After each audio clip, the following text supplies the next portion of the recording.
어, 오늘 예수님께서 이 땅에 나심을 기념하는 귀한 성탄 예배를 드리게 해주신 하나님께 먼저 감사드리고, 오늘 성탄의 이 기쁨이 우리 모든 성도님들과 또 성도님들의 가정 위에 충만하게 임하시기를 간절히 소망합니다.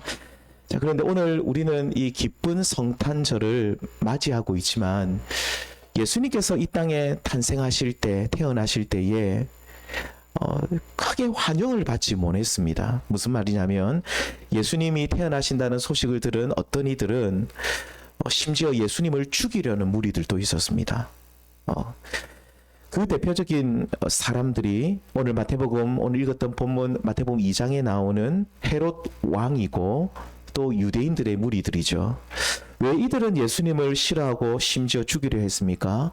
그 이유는 딱 한 가지입니다. 예수님이 이 땅에 왕으로 오셨기 때문입니다. 오늘 본문 1절에 보시면 동방에서부터 온 어떤 박사들이 나오는데, 이 마귀라는 사람들입니다.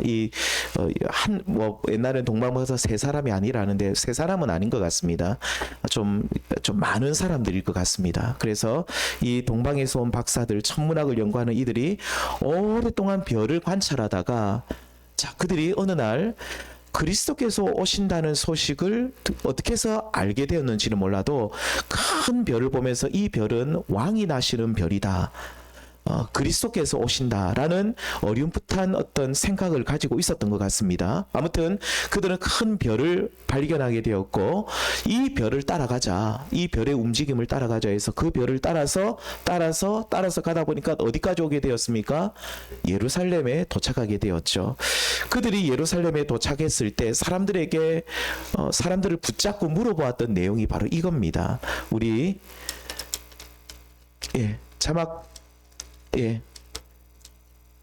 자막이 안 넘어가네. 이쪽이 땡기지 마세요. 2장 2절입니다. 같이 한번 읽어봅시다. 시작. 유대인의 왕으로 나시니가 어디 계시냐? 우리가 동방에서 그의 별을 보고 그에게 경배하러 왔노라 하니. 자, 이 사람들이 계속 돌아다니면서 동방에서 온 박사들이 예루살렘에 도착해서 사람들을 만나면서 그들이 물었던 이야기는 딱 한 가지입니다. 도대체 유대인의 왕으로 나신 분이 어디 계십니까? 유대인으로 나신 분이 어디 있습니까? 사람들에게 물어보고 다니고 있는 것입니다. 그리고 우리는 그 왕께 합당한 경배를 드리러 왔다는 것이죠. 성도님들, 오늘 우리는 성탄절을 맞이하여서 분명히 기억해야 될 중요한 사실은 예수 그리스도께서 이 땅에 왕으로 오셨다는 사실입니다. 물론 예수님께서는 이사야의 예언처럼 고난받는 종으로 이 땅에 오신 것이 맞습니다. 우리를 죄 가운데 구원하시기 위해 하나님의 어린 양이 되셔서 십자가에서 죽으시기 위해 이 땅에 오신 것이 맞지만, 그 틀린 말이 아닙니다. 분명한 사실이고 진리지만, 그 예수님, 고난받는 종으로 하나님의 어린 양으로 오신 예수님은 이 땅에 왕으로 오신 분이십니다. 우리가 반드시 기억해야 될 것은 예수님은 왕이십니다. 그분은 만왕의 왕이시며 우리의 경배와 찬양을 받기에 합당하신 분이라는 것이죠. 신약성경 제일 앞부분인 마태복음 1장, 오늘 2장을 읽으셨는데 1장에 보시면 예수님의 족보를 소개하고 있습니다. 딱 마태복음 신약성경을 딱 여는 제일 처음 성경이 바로 이 마태복음 1장인데 예수님의 족보입니다. 이 족보의 가장 큰 특징은 뭐냐면 다윗을 중심으로 14대씩 끊습니다. 그래서 예수님의 족보를 우리에게 소개해주고 있는데, 그러니까 이렇습니다. 아브라함부터 다윗까지 14대요.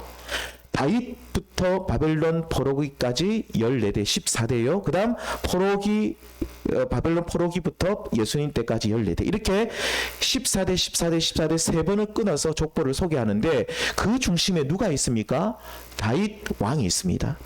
다윗 왕. 이 유대인들에게 다윗은 그냥 왕입니다. 그러니까 우리는 보통 다윗 하면 시편 23편의 이 목가적인 시편을 기록했던 목동, 목자로 우리는 이해를 할 수 있는데, 유대인들을 붙잡고 물어보면 다윗이 누굽니까? 라고 물어보면 열이면 열, 백이면 백, 전부 다 하는 말이 다윗은 왕입니다라고 대답합니다. 우리는 이순신을 물어보면 누구라고 말합니까? 이순신은 장군입니다. 마찬가지로 다윗은 누굽니까? 왕입니다. 모두가 다 유대인들은 다 왕이다라고 말하죠. 그렇다면 마태복음 1장에서 예수님의 족보를 다윗을 중심으로 소개하는 이유는 뭐냐면 예수님께서 이 땅에 왕으로 오셨다는 사실을 소개해 주기 위해서인 겁니다. 다윗은 예수님의 그림자 역할을 했던 훌륭한 왕이었던 것은 사실이죠. 그런데 다윗은 왕이었지만 진짜 왕은 다윗이 아니라 누구라는 겁니까? 예수 그리스도시요.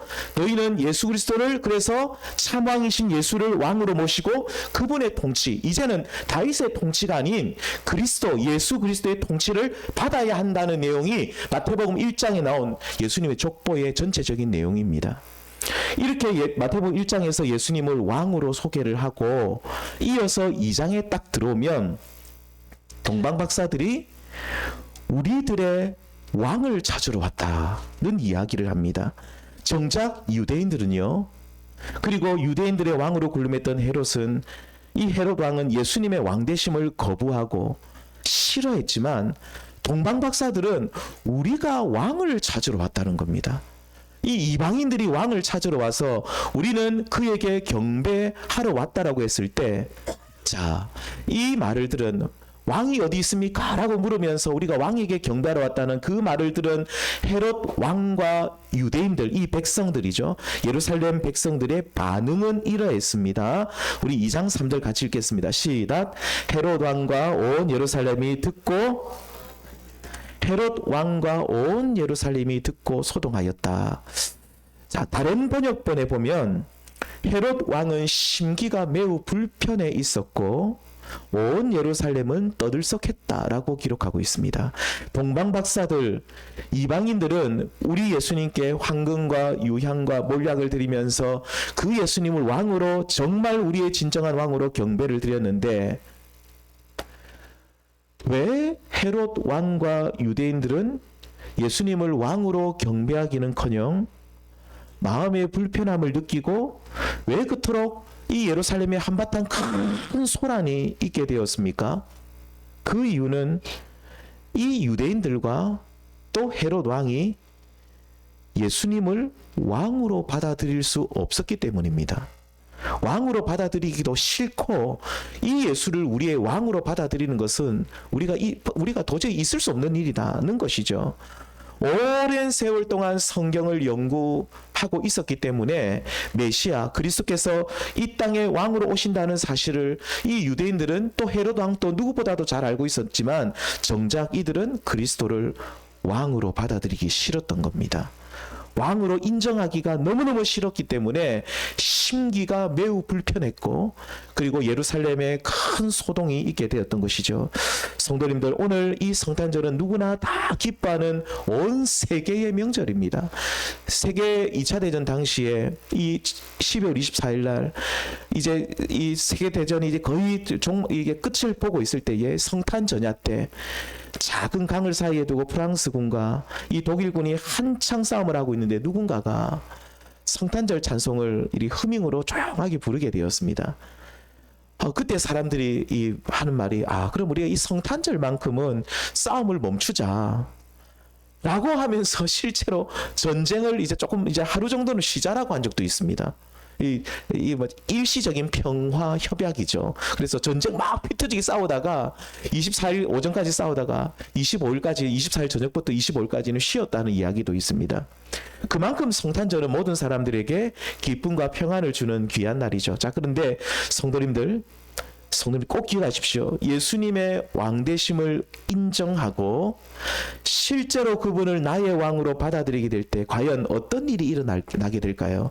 그러니까 쉽게 말씀드리면 예수님께서 이 땅에 왕으로 오셨습니다 라는 사실을 알고 그것이 나와는 상관이 없는 일이라 생각하고 예수님이 왕으로 오셨으면 오신 것이지 뭐라고 하고 딴 세상 일로 여기고, 그리고 예수님 참 좋은 분이시지 라는, 그냥 예수님이 왕이시지, 예수님 좋은 분이시, 그냥 쉽게 받아들이게만 하면 우리의 마음에 아무 갈등도 없고 어려움도 없습니다. 그런데 그 예수님을 실제로 내 인생의 왕으로 모시는 일, 내 인생에 그분이 진짜 내 인생의 왕으로 되는 일은, 그 과정은 그리 쉬운 일은 아니라는 것입니다.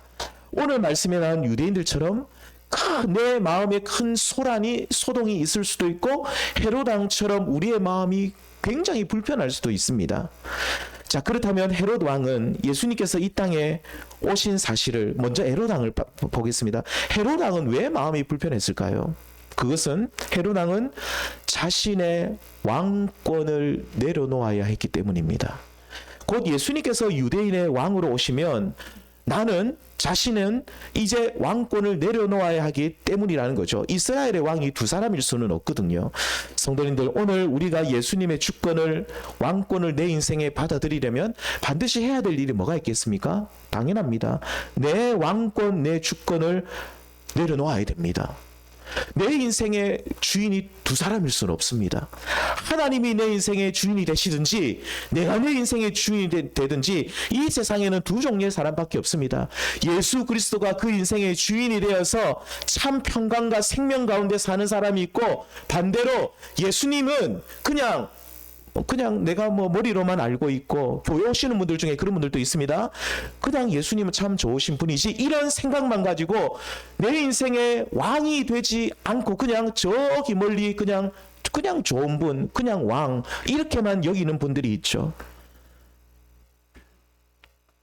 오늘 말씀에 나온 것처럼 헤롯 왕도 왕이 되고 예수님도 왕이 될 수 없는 것처럼 우리 인생에 두 왕은 없습니다. 사실 믿음을 가지지 못하는 가장 견고하고 무서운 장벽이 뭐냐면 우리 안에 있는데, 그것은 바로 내가 주인 노릇하는 모습이죠. 예수님께서는 우리 모든 이들의 삶 가운데 왕으로 오셔서 왕으로 경배받으시기를 원하는데, 이를 가장 강력하게 막는 사람은 바로 누구겠습니까? 다름 아닌 우리 자신입니다. 내가 예수님의 왕되심을 가장 막고 있습니다. 예수님께서 이 땅에 오셔서 또 우리 인생 가운데 찾아오셔서, 아니 지금 이 예배 시간에 우리 주님이 찾아오셔서 내가 왕이다, 내가 너희의 왕이다, 나의 왕권을, 나의 주권을 받아들이라 라고 말씀하지만, 우리 속에 우리 삶의 꽈리를 들고 있는 나의 자아, 옛 자아가 뭐라고 대답하겠습니까? 아닙니다. 예수님, 당신은 그냥 여기 저기 계십시오. 아니면 그냥 이 예배당에만 계십시오. 내 인생의 주인은 내가 하겠습니다. 예수님은 내 인생의 주인이 될 수 없습니다. 나는 이 수십 년, 일평생 내가 내 인생의 왕이고 주인이었는데 어찌 예수님께 내 주권을 드릴 수 있습니까? 나는 내 인생의 주관자가 되어야 되고, 내 인생은 내가 내 마음대로 조정을 해야 됩니다. 예수님이 내 인생의 주인이 될 수 없습니다 라고 계속 고집 부리는 것이 바로 우리 자신들이라는 것이죠. 성도님들 꼭 기억하십시오. 예수님께서 우리 인생에 찾아오셔서 사랑하는 누구누구야, 이제 너는 내 인생의 운전대를 내려놓고 내려와서 내 인생의 핸들, 이 운전대를 나에게 다 맡기고 나를 왕으로 모시고 평안하게 살아라고 오늘 또 우리에게 말씀하십니다. 그런데 이를 끝까지 거부하고 예수님 싫습니다. 내 인생의 주인은 아직까지 제 자신입니다. 나중에 제가 좀 힘없으면 예수님께 내 인생의 그 운전대 맡기겠습니다. 내가 나를 제일 잘합니다 라고, 내가 내 인생의 운전 계속해야 됩니다 라고 계속 고집 부리면 우리의 마음은 계속 불편할 겁니다. 누구처럼 말입니까? 헤롯 왕처럼. 헤롯 왕의 심기가 계속 불편하거든요. 오늘 우리 마음에 진정한 평강이 없는 것은 예수님께 맡기지 못하기 때문입니다. 내 인생의 주인이 자꾸 나거든요. 내가 계속 핸들을 잡고 있어야 되거든요. 그렇게 자꾸 주님이 말씀하시고 내 삶에 찾아오시고 오늘 예배 시간에도 내 인생의 주권을, 왕권을 내려놓으라고 말씀하시는데도 주님 싫습니다. 나는 내 인생의 주인은 내가 되어야 되겠습니다라고 끝까지 고집 피우면 어떻게 됩니까? 우리 인생의 진정한 평강은, 진정한 안식은 찾아오지 않는다는 사실을 우리는 기억해야 될 것입니다. 물론 우리의 주인됨을 내려놓고 예수님의 주되심을 인정하는 일, 이것이 쉬운 일은 아닙니다. 아까 말씀드렸죠. 갈등이 있습니다.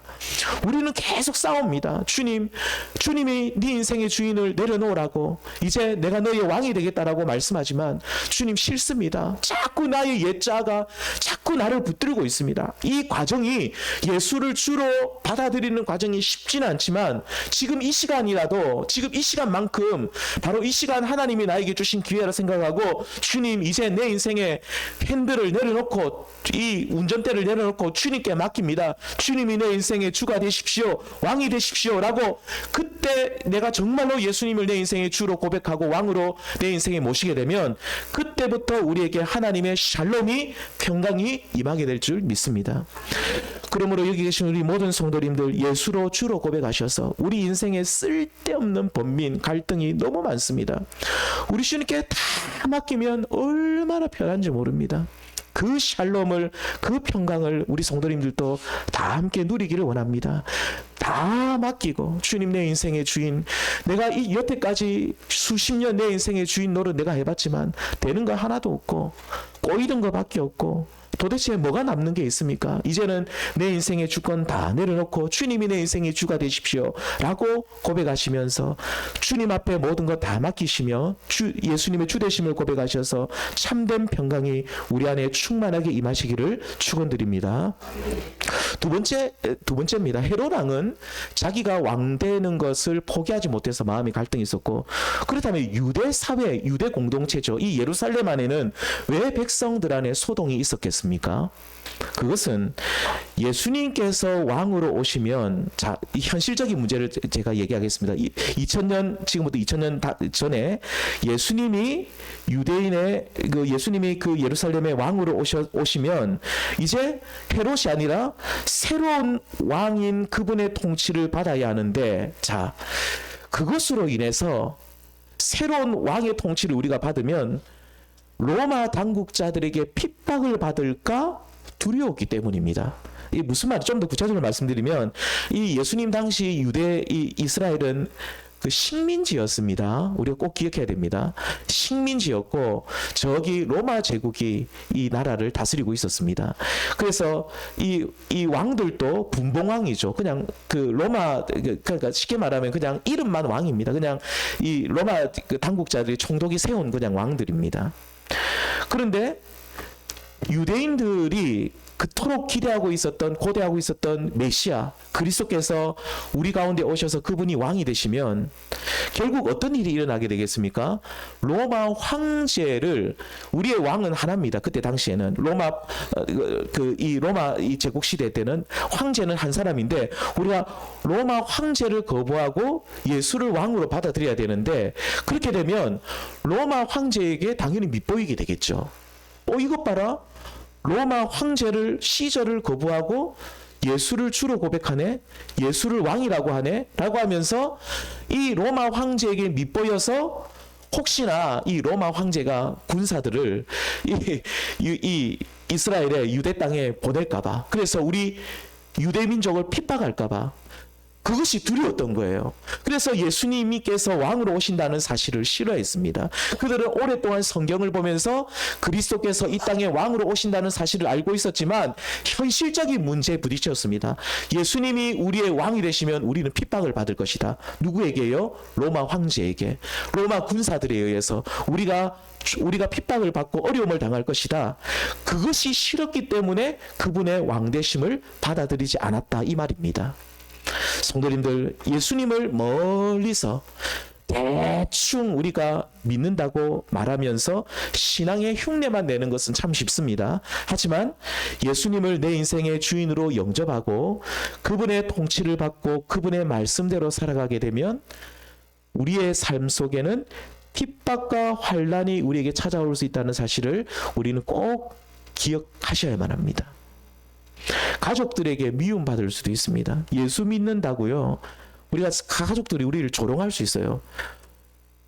막 조롱합니다. 예수 믿으면 조롱 받을 수 있어요. 굉장히 예수님을 믿는 것을 싫어하는 사람들이 많습니다. 생각보다. 제가 볼 때는 예수님을 싫어한다기보다는 교회를 싫어하는 것 같아요. 어려서 뭐 교회 받았던 상처가 있을 수도 있고 뭐 좀 잘못된 신앙인들을 보면서 잘못된 신앙을 가진 사람들 있죠. 그러니까 생활하고 믿음하고 전혀 다르게 사는 그런 사람들을 보면서 교회를 그냥 다 매도해버립니다. 나쁜 사람들만 모인 거. 그래서 아무튼 그런 편견을 가진 사람들은 우리가 신앙생활하고 믿음을 가지는 이 자체를 굉장히 싫어하고 미워할 수도 있어요. 그리고 우리가 예수님을 따라가고 주님 말씀대로 살면 세상에서 무조건 성공만 하는 것은 아닙니다. 우리는 실패할 수도 있습니다. 말씀대로 살기 때문에 때로는 우리는 고난받고 실패할 것도 각오해야 됩니다. 손해볼 수도 있습니다. 그래서 예수님께서는 제자들에게 계속해서 말씀하셨던 것이 뭡니까? 너희가 나를 따를 때 뭐를 지고요? 십자가를 지고 고난받을 각오를 하고 나를 따르라고 주님 말씀하셨습니다. 예수님을 따르는 길이 그냥 좋은 길만 있는 것이 아니라는 거죠. 평탄한 길, 아무 어려움 없고 문제 없는 길이 아니라는 겁니다. 예수님을 믿고 따르는 그 길은 어려움을 각오하고 따라야 된다는 것입니다. 성도님들, 그렇다면 우리는 진정으로 나의 왕권을 내려놓고 그래서 예수님의 왕되심을 받아들이고, 두 번째로 예수님의 왕되심을 인정하면서 그분의 말씀대로 살아가면은 때로는 핍박을 우리가 받을 것인데, 핍박을 받을 수 있는데, 이렇게 예수님께서 내 인생의 왕이 되시고 예수님 때문에 때로 핍박을 받는 그 인생이, 그 삶이 진짜로 가치 있는 인생이냐, 내가 핍박을 받을 만큼 가치 있는 인생이냐, 그런 삶이냐라는 문제인데, 제가 이 시간 감히 말씀드리지만 내 인생의 운전대를 예수님께 다 맡기고 곧 예수님의 왕되심을 인정하는 거죠. 또 그분의 뜻대로 살면서 우리가 때로는 핍박을 받는 그 인생, 진짜로 가치 있고 참으로 복된 인생인 줄 믿습니다. 세상 사람들은 이렇게 영광스럽고 복된 인생을 모릅니다. 예수님 믿는다고 뭐 밥이 생기냐, 떡이 생기냐, 뭐가 생기냐, 뭐 그렇게 너희들 주일마다 또 오늘 25일 이 새벽 아침마다 나와서 예배 드리느냐, 이 영광스러운 이 삶을, 복된 삶을 모르고 있습니다. 그래서 여전히 이 세상의 많은 사람들은 인생의 주인이 자신이라고 우기고 주님과 함께 말씀대로 살면서 때로는 핍박받는 이 존귀하고 복되고 영광스러운 삶보다는 예수님을 부인하고 난 뒤에 멀찍이 떨어져서 고난받으시는 예수님을 그냥 멀찍이만 보고 따라갔던 그 베드로처럼 그냥 멀리 서서 예수님만 따르려는 무리들이 오늘날 이 교회 안에도 너무나도 많다는 겁니다. 신앙생활을 한다는 것이 그건 신앙생활이 아닙니다. 멀찍이 예수님 앞에 가십시오. 저는 멀찍이 뒤에 그냥 따라가겠습니다. 베드로가 그랬거든요.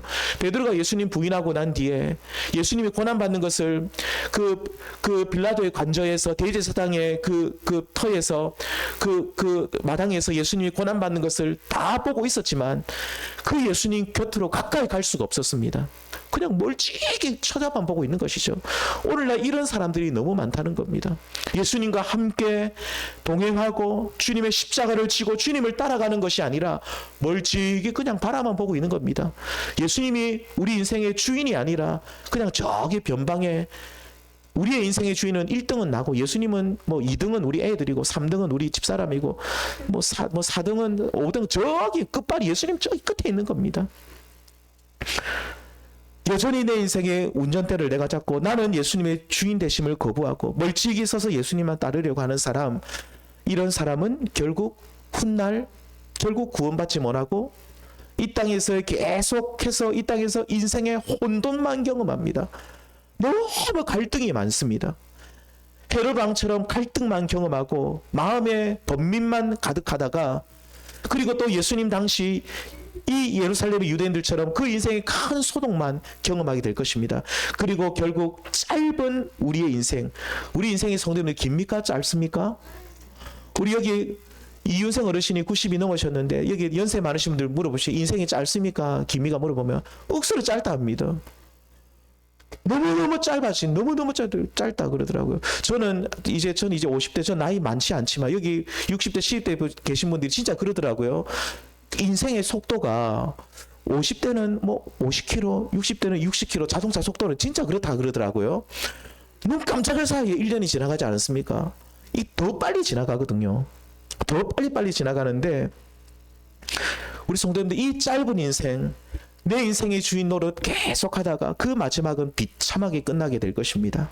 오늘 하지만 본문에 나온 오늘 동방박사, 멀리서 예수님을 찾아서 경배하러 온 이 이방인 박사들처럼 예수님을 왕으로 인정하고 경배하는 사람 결국 어떻게 될까요? 우리 2장 10절 말씀 크게 한번 같이 읽어보겠습니다. 시작. 그들이 별을 보고 매우 크게 기뻐하고 기뻐하더라. 그들이 별을 보고 매우 크게, 두 번 나옵니다. 매우 크게 기뻐하고 기뻐하더라. 아멘. 예수님께 그 귀한 황금과 유향과 몰약을 드린 이 동방박사들, 이들은 예수님의 왕되심을 인정하고 엎드려 절하고 합당한 경배를 올리죠. 이렇게 왕으로 오신 예수님을 나의 왕이시오, 우리의 왕이십니다라고 그분의 왕되심을 인정하는 자들에게는 오늘 2장 10절 말씀처럼 큰 기쁨이 우리 성도님들의 삶 속에, 우리 가운데 넘치게 될 줄 믿습니다. 이 세상이 주지 못하는 기쁨이 있습니다. 우리 성도님들, 이 기쁨과 평강을 우리는 이 땅에서 누리며 살아야 됩니다.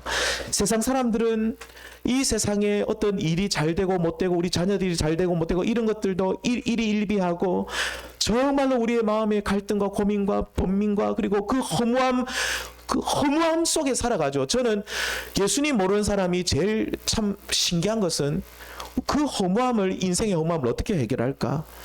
그렇지만 예수를 주로 고백하고 내 인생의 핸들을 주님께 맡기고, 그리고 그분이 내 인생의 주인 되심을 고백하고 엎드려 경배하고 우리 주님과 함께 십자가를 지고 이제 주님을 따르겠다라고 고백하는 사람에게는 오늘 이 말씀처럼 큰 기쁨이 우리에게 임할 것이요, 하나님의 나라가 우리 가운데 임하게 될 줄 믿습니다.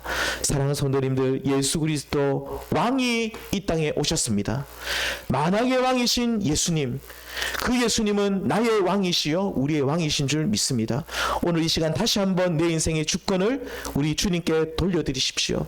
내 인생의 주인 노릇하는 것들 다 내려놓으시고, 주님, 이제 내 인생의 주인은 주님이십니다. 그리고 그분의 통치를 받으시는 저와 우리 모든 성도님들 되기를 원합니다. 그리고 왕 되신 주님의 통치를 받으며 말씀대로 살아갈 때 핍박을 받을 수 있지만 그 핍박 또한 우리 주님이 다 이기도록 힘주실 것이고 반드시 승리하도록 도와주실 것입니다. 그러므로 우리는 이제 우리가 부여잡고 있는 내 인생의 운전대를 주님께 다 맡기는 일, 그분의 다스림 안에 살면서 참 평강을 누리며 살아가시는 복된 성도님들 되시기를 축원드립니다. 구원은 예수님이 내 인생의 왕이 될 때 임하는 것입니다. 아직까지 내가 주인 노릇하고 있는 모든 주권을 그리스도께 돌려드리시고 우리의 왕이시요 나의 왕이신 예수 그리스도께 엎드려 경배하시는 모든 성도님들 되시기를 주님의 이름으로 축원드립니다. 아멘.